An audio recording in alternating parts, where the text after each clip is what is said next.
கைமலர்கள் பணித்திருக்கும் தம்பியாய கழகத்தை அம்மலரே எதிரிகளை வர்ணித்து நெருக்கத்திற்கும் தலைநாண செய்து விடும் மக்களாட்சி வளர்வுங்க சமாதானமாகவும் அமைக்க நாடி வரும் பூமுடியே தோல்முடியே உன்னை தேடி வரும் வாழ்த்து குவியலிலே தினம் பாடி வரும் மண்டாக நான் துறப்பேன்.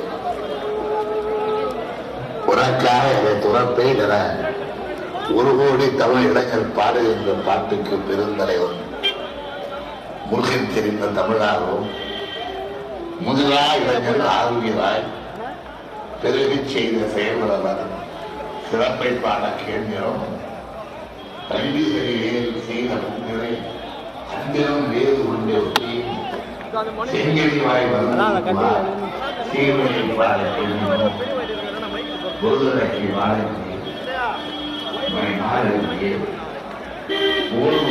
இவர்களையும் உணர்வுகளாக பல்வேறு தோழங்கியே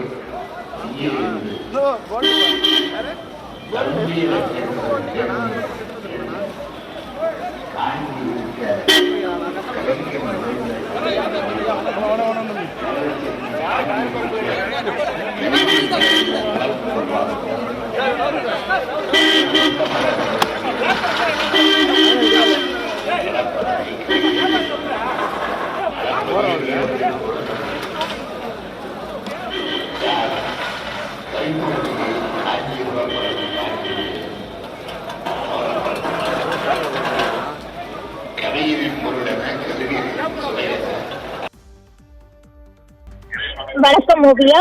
தமிழ்நாட்டின் வரலாற்றில் தவிர்க்க முடியாத பெயர் அண்ணா என்று அழைக்கப்படும் CN அண்ணாதுரையின் 57வது நினைவு தினம் இன்று தமிழ்நாடு முழுவதும் அனுசரிக்கப்படுகிறது. குறிப்பாக அதன்படி அண்ணாவின் 57வது நினைவு நாளையொட்டி இன்று முதலமைச்சர் மு.க. ஸ்டாலின் தலைமையில் அமைதி பேரணி தற்பொழுது நடைபெற்று வருகிறது. குறிப்பாக திமுக ஆட்சி முதலாக பதவியேற்ற ஓராண்டு அண்ணாதுரை ஆற்றிய உரை ஒன்று இன்றளவும் பரவலாக பகிரப்பட்டு வருகிறது. குறிப்பாக சுயமரியாதை திருமணத்திற்கு சட்ட வடிவம், தாய் திருநாட்டிற்கு தமிழ்நாடு என்ற பெயர், இருமொழி கொள்கை ஆகிய முஸ்லிம் சாதனைகள் இன்றளவும் பேசப்பட்டு வருகிறது. குறிப்பாக பேரறிஞர் அண்ணாவின் 57வது நினைவு நாளையொட்டி முதலமைச்சர் மு.க. ஸ்டாலின் தலைமையில் தற்பொழுது பொருளாளர் TR பாலு மற்றும் பலரும் சென்னை காமராஜர் சாலையில் அமைந்துள்ள அண்ணா நினைவிடத்தில் மலர் வளையம் வைத்து அஞ்சலி செலுத்த உள்ளனர். இதனை ஒட்டி முன்னதாக அமைதி பேரணியானது வாலாஜர் சாலையில் அண்ணா சிலை அருகில் இருந்து புறப்பட்டு அண்ணா சதுக்கத்தை சென்றடைய உள்ளனர்.